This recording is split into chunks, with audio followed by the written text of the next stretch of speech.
Welcome to this week's virtual Drasha. This week we have the incredible privilege to read Parshas Titzaveh. And Parshas Titzaveh goes into incredible detail regarding the big day kuna, the Kohanic vestments. And one of those begadim was something called the Me'il. We could loosely translate it as a tunic or as a robe. It had a neck hole. The Kohen put it on over him. And the Torah describes this in Perek Chav Ches, Pasuk Lamed Gimel, chapter 28, verse 33. The Torah describes the bottom of the Me'il, the bottom of the tunic or of the robe.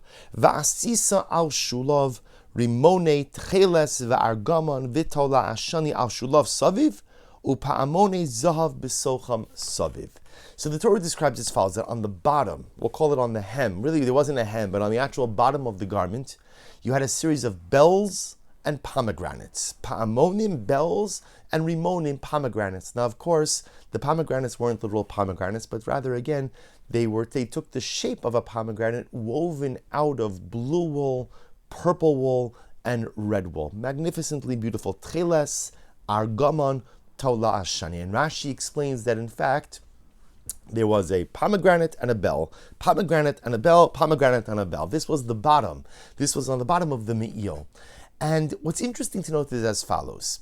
So the role of the bells on the bottom of the Me'il are quite obvious. The goal was that when the Kohen Gadol would come into the Mishkan and later on come into the Beis Hamikdash, the bells announced his arrival. On a most basic level, the Mishkan, the tabernacle, later on the Beis Hamikdash, is the house of the Ribono Shalom. You know, there's a halacha. The halacha is that you don't walk into someone's house without knocking. The truth is, the halacha really is even one doesn't walk into their own home without knocking. A person is first supposed to knock. That's proper derech eretz. It's proper conduct. Even in your own home, there are other people there. You should have derech eretz for them. Alachas kama v'kama, all the more so. When walking into someone else's home, you have to announce your arrival. You have to knock. You have to ring the bell. So the Kohen, when he enters into the Mishkan, enters into the Beis Hamikdash later on, it was the house of HaKadosh Baruch Hu. So it makes sense to go ahead and announce his arrival. That was the role of the bells. But the Lubavitch Rebbe asks an interesting question. He says, what was the role of the pomegranates? What are the pomegranates doing on the bottom there? So just as an aside, there happens to be an interesting dispute where the bells inside the pomegranates, next to the pomegranates. So this is a machlokis, a dispute in Rashi and the Ramban. But leaving that aside, the Rebbe asks, so what was the role of the pomegranates? I understand the role of the bells to announce the arrival of the Kohen in the Mishkan later on in the Beis Hamikdash, but what is the role of the pomegranates? And if you want to say it's just decorative, that is just there to be beautiful. Again, because so much of the Beis Hamikdash, so much of the Mishkan, and so much of the Kohanic clothing was about bringing physical beauty to spiritual service. Why pomegranate? Why not an apple? Why not a grape? Why not an olive? Why a decorative pomegranate? And the Rebbe says something absolutely beautiful. The Lubavitch Rebbe explains that the Gemara says, Afilu rekanin shabo. You know, Am Yisrael, the Jewish people, we have all different types, all different sizes, shapes, all different types of spirituality. We have tzaddikim, we have righteous people, and we have people who are righteously challenged. We have all different kinds of people within the ranks of Am Yisrael. But the Gemara makes a beautiful observation. The Gemara says, Afilu reikanin shabo, even the emptiest of Jews, right? Even the basest of Jews, even the Jew who is so spiritually bereft, male mitzvos kerimon, is as filled with mitzvos, as filled with good deeds, as a pomegranate is filled with seeds. Afilu rekonin shabo, even the emptiest Jew is filled with goodness like a pomegranate is filled with seeds. You know, there's a beautiful story that's told that a man once came over to Rabbi Yitzchak Berdichev. Zechusa Yagin Elin, he said to Rabbi, the Torah is false. Okay, so most of us, when we hear something like that, we'd already get fired up. Rabbi Yitzchak had such ahavas, he had such love for every Jew. He said, okay, tell me, why do you say that the Torah is false? So the man says, Rabbi, I'll tell you why. The second paragraph in Shema says, V'haya im shamoa tishmu'a mitzvosai. If you will listen to my mitzvos, then Hashem says, if you listen to my mitzvos, I'll give you all of these rewards. Well, the man looks at Rabbi Yitzchak and says, Rabbi, I don't do any mitzvahs. And in fact, I do averis, and not just some averis. I'm not a recreational sinner. I'm a habitual offender. I sin and sin and sin and sin, and yet I'm fabulously wealthy. I'm fabulously successful. I want and lack for nothing. So obviously the Torah is false. The Torah links material success with listening to mitzvahs. And Baruch Hashem, I don't know if you said Baruch Hashem, but I don't do a thing, and I transgress everything, and I have so much. And the Rebbe says something amazing.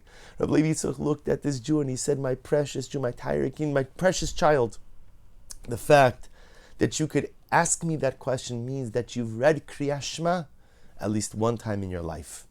And there's not enough money in the world to reward you for that beautiful mitzvah.